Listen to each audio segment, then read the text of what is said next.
ఈ నెల 8న పరమపదించిన అక్షర సూర్యుడు ఈనాడు గ్రూప్ సంస్థల అధినేత రామోజీరావు విగ్రహం రూపుదిద్దుకుంటోంది.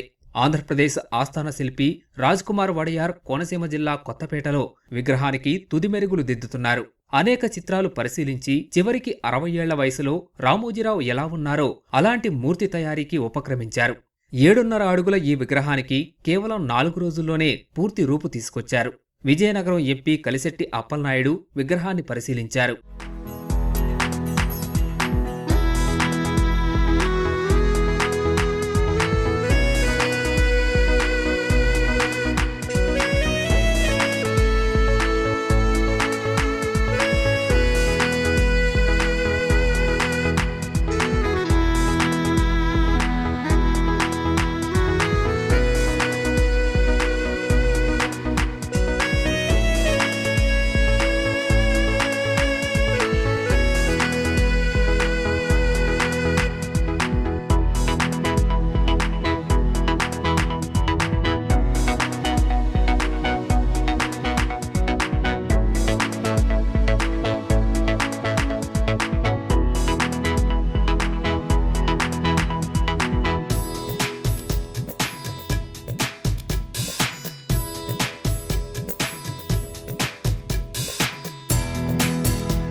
తెలుగువారి స్ఫూర్తి ప్రదాత రామోజీరావు విగ్రహం తయారు చేసే భాగ్యం తనకు దక్కడం అదృష్టమని శిల్పి రాజ్కుమార్ వడయార్ తెలిపారు.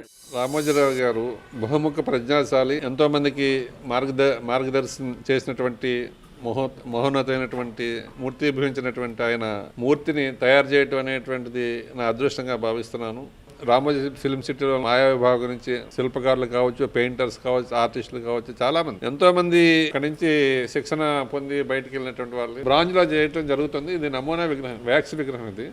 ఇది బ్రాంజ్లో నవంబర్ 16కి దగ్గరగా సుమారు ఒక 25 విగ్రహాలు కూడా పెట్టాలనేటువంటిది ప్రపోజల్ ఉంది. నవంబర్ 16 ఆయన పుట్టినరోజు, 89వ పుట్టినరోజుకి ఆయన విగ్రహాలు మొత్తం మంచి మంచి ప్లేసెస్లో ఇతర రాష్ట్రాల్లో కూడా విగ్రహాలు పెట్టాలనేటువంటి సంకల్పం అయితే ఉంది.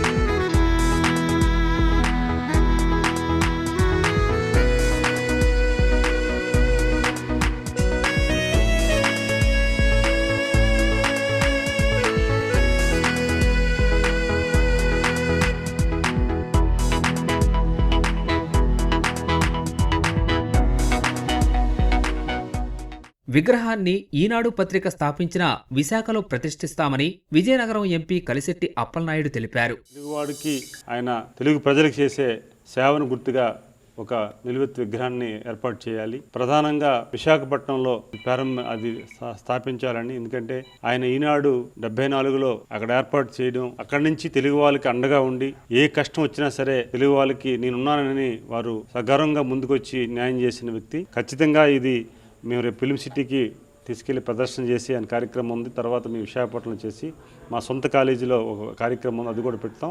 ఒక విగ్రహమే కాదు, నా ఆలోచనలు ఉన్నాయి. వారు ఎక్కడైతే తెలుగు ప్రజల కోసం వారు సర్వీస్ ఇచ్చారో దాదాపు క్రమంగా ఇది ఒక ఉద్యమంలాగా చేసి నా ఆలోచన ఒకటే, ఖచ్చితంగా రామోజీరావు గారు అనే వ్యక్తి భావితరాలు తెలియాలి, మన తెలుగువాడు తెలియాలి. ఆయన విగ్రహాన్ని తొలుతగా పెట్టాలి అనుకుని రావడం అనేది నాకు అదృష్టంగా భావించుకుంటున్నాను, కృతజ్ఞతగా. ఎందుకంటే ఒకప్పుడు సంస్థలో పనిచేసి ఈరోజు నేను పార్లమెంట్ సభ్యుడైనప్పటికీ కూడా వారు ఆశయాలు, ఆలోచనలు మార్గదర్శకంగా ఆలోచించి ఈరోజు సమాజానికి మంచి ఇవ్వాలన్న తపంతో వచ్చిన వ్యక్తి. ఇదంతటికీ కారణం వారు ఆశయాలే, వారు ఆలోచనలు అనేది నేను చెప్పగలను.